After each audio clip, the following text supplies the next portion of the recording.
E aí, pessoal, como é que vocês estão? Espero que estejam todos bem, se cuidando.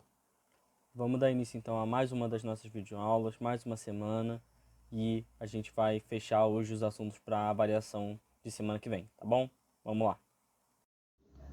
Então, nessa segunda parte da revisão, a gente vai relembrar o que a gente falou sobre o Islã e o islamismo, começando com a Península Arábica.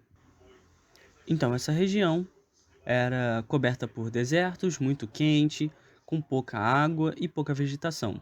Isso tudo fazia com que a agricultura fosse difícil de ser uma atividade praticada ali.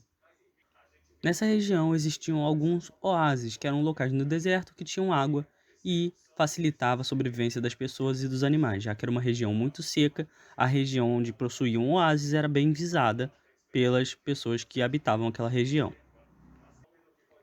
Como a agricultura não era uma atividade muito praticada por causa das condições climáticas, o comércio assumia essa função. Existiam caravanas que percorriam o deserto, comerciando com os povos que viviam ali, e em sua maioria povos nômades. Esses grupos nômades que percorriam o deserto eram conhecidos como os beduínos. Quando as cidades árabes elas começam a surgir, elas surgem naturalmente próximos aos oásis ou às faixas litorâneas, porque uma cidade ela precisa de uma fonte constante de água, então, como a região era muito seca, eles se aproveitavam desses lugares que tinha água próximo para se estabelecer e formar suas cidades. A política árabe não era centralizada, cada cidade tinha seu conjunto de leis, regras, suas religiões e tudo mais, e a mais importante era Meca. Era uma cidade considerada sagrada, um local de peregrinação para várias fés. Nessa região vai nascer Maomé, em Meca.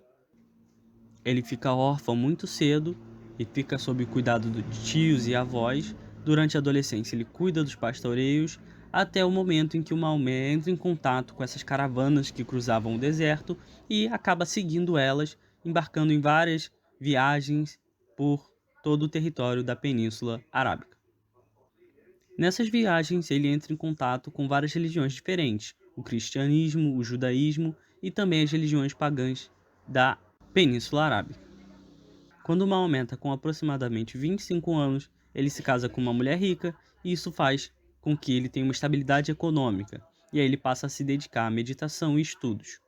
Quando Maomé tinha uns 40 anos, ele recebe a visita do anjo Gabriel, que revela para ele uma nova religião com um único Deus, que é Alá, e o Maomé seria o profeta desse Deus. O Maomé vai para Meca difundir as ideias dele, dessa nova religião, mas ele acaba deixando muita gente insatisfeita na cidade, principalmente os comerciantes, porque esses caras já lucravam com o comércio de itens religiosos, fossem eles do paganismo árabe, fossem eles do judaísmo, fossem eles do cristianismo.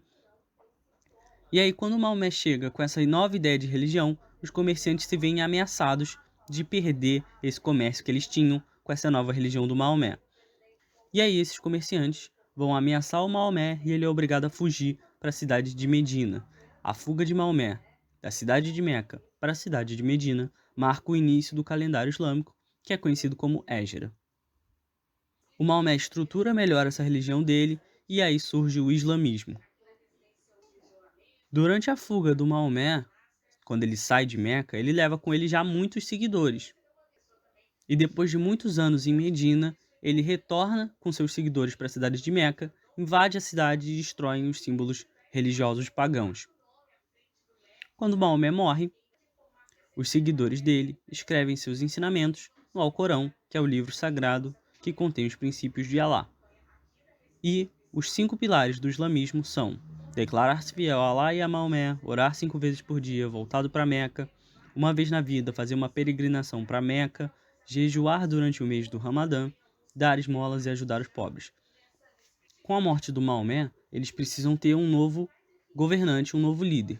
E os primeiros líderes que ocupam o poder depois da morte do Maomé são conhecidos como os califas. Conforme o tempo vai passando, vão se formar grandes dinastias e os califas como uma espécie de imperadores desses grandes territórios. Vão surgir também 2 grupos ideológicos islâmicos que vão ter concepções diferentes sobre a religião e sobre os ensinamentos de Maomé. Os sunitas, que além de seguirem os ensinamentos do Alcorão, também seguiam os conceitos do Sunna, que era uma espécie de biografia do Maomé e costumes do povo árabe. Além disso, os sunitas também acreditavam que os líderes deveriam ser escolhidos pelo povo, não necessariamente sendo eles sacerdotes. Já os xiitas, que era o outro grupo, eles acreditavam que os chefes de Estado deveriam ser da linhagem do Maomé e também deveriam ser guias espirituais, ou seja, ligados à religião sacerdote. Os xiitas também acreditavam que o Alcorão era a única fonte de ensinamento, então eles desconsideravam o Sunna como fonte oficial. Durante os próximos anos, o Império Islâmico começa a se estruturar e a se expandir. Em aproximadamente 711, os muçulmanos atravessam o Estreito de Gibraltar e ocupam o território que hoje é a Espanha. E eles tentam continuar se expandindo, mas eles eventualmente são barrados no Reino dos Francos. E aí, em aproximadamente 750, sobre outra dinastia, o Império Islâmico se fragmenta e se divide em diversos califados independentes. Isso se dá por uma disputa de poder e brigas internas. Cada califa quer ter mais poder que o outro e eles acabam brigando, entrando em conflito e acabam se fragmentando e se dividindo. Surgem diversos califados em diversos locais diferentes e isso acaba enfraquecendo a estrutura do Império Islâmico. Mesmo assim, a religião islâmica continua a se desenvolver e a se espalhar pelo mundo inteiro, ganhando muitos adeptos em vários países do mundo, inclusive nos dias de hoje. Ela ganha uma expressão também um pouco distorcida através dos movimentos terroristas que utilizam a religião como forma de submissão de outras pessoas e de maneira ruim. E a grande proposta por trás desses movimentos são justamente difundir a religião islâmica, mas os grupos terroristas fazem isso de maneira equivocada, já que muitos religiosos que seguem o islamismo condenam os atos praticados por esses grupos extremistas.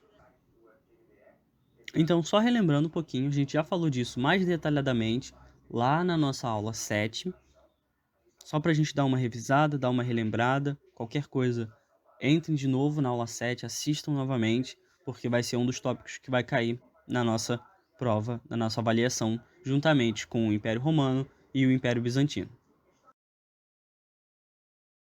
Então é isso. Espero que tenha ficado tudo bem claro, tudo bem entendido. Se não, enviem as dúvidas.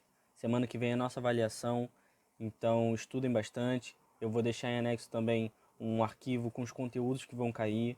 Estudem, estudem, estudem e boas provas semana que vem, tá bom? Um abraço. Tchau, tchau.